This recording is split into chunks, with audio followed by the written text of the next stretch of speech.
Railway flyover का काम, Barpali railway flyover का काम, जो काम युद्ध स्तर पर होना चाहिए वो कछुए की चाल से चल रहा है। 7 वर्ष से ये रेलवे फ्लाईओवर बन ही रहा है। एक ओवरब्रिज आंदोलन हुआ 2 साल पहले, उसके प्रभाव से ये बंद काम फिर से शुरू हुआ, फिर लटक गया।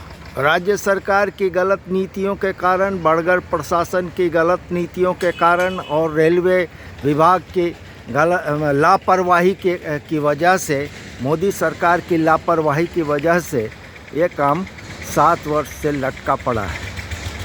ये एक आदमी यहाँ पर काम कर रहा है। पिछले 5 दिनों से 6 दिनों से इसे सिर्फ 1500 रुपये मिलेंगे। वो छेद कर रहा है, छेद बना रहा है ताकि नट बोल्ट लगाया जा सके, है ना। ये गाड़ी आई हुई है, ये जो लोहा देख रहे हैं, बड़ा बड़ा भारी भारी लोहा, ये गाड़ी यहाँ पर 10 दिनों से पड़ी है और अभी तक इसका काम शुरू नहीं हुआ है। इसका कितना खर्च पड़ रहा होगा रोज़ का। ये इस लोहे को उठाकर इसके ऊपर इस तरह रखेंगे और ये हिस्से को इस हिस्से से जोड़ा जाएगा।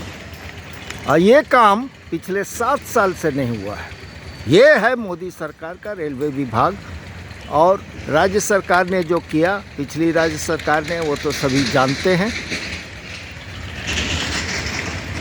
उसकी वजह से ही 7 वर्षों से ये काम लटका पड़ा है। कहते दिन का रू काम करूँ छू। नमस्कार। केते दिन रू काम करूँ छू। हाँ, केते टंका मिलवा किसी कही पारबू। मात्र एटा तुमको ठेकारे देइछन है, रेलवे विभाग ठेकारे देइछन 1500 टंका रे काम करूँ छू। तो 5-6 दिन है वाला आज ही सरी जीवा। हाँ, इस तरह से तो काम हो रहा है। हाँ हाँ हाँ हाँ, केन गार। अच्छा, केन पड़ा। हाँ ठीक, अच्छे, धन्यवाद। तो इस तरह से रेलवे विभाग का काम चल रहा है। 7 वर्षों से ये काम हो नहीं रहा है। आंदोलन हुआ, समाप्त भी हो गया, काम भी शुरू हुआ, बहुत सारे काम हुए, लेकिन फिर भी अभी तक ये फ्लाईओवर पूरा नहीं हुआ है।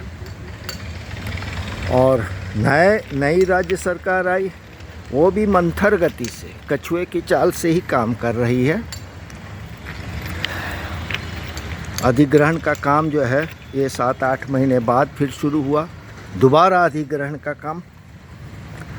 और तोड़फोड़, घरों का तोड़फोड़ सब जारी है। इस साल अगर पूरा हो जाए तो बड़ी अच्छी बात है। लाखों लाख लोगों को बहुत परेशानी हो रही है, यात्रियों को, गाड़ियों को। बड़ी बड़ी गाड़ियां आ रही हैं, 22 चक्के की गाड़ियां आ रही हैं, जा रही हैं। यह एक तरह का हाईवे है। ये छत्तीसगढ़ को पुरी से जोड़ने वाली सड़क है। ये देखिए, इतनी बड़ी गाड़ी 10 दिनों से बेकार पड़ी है यहाँ पे। जय बरपाली, जय हिंद।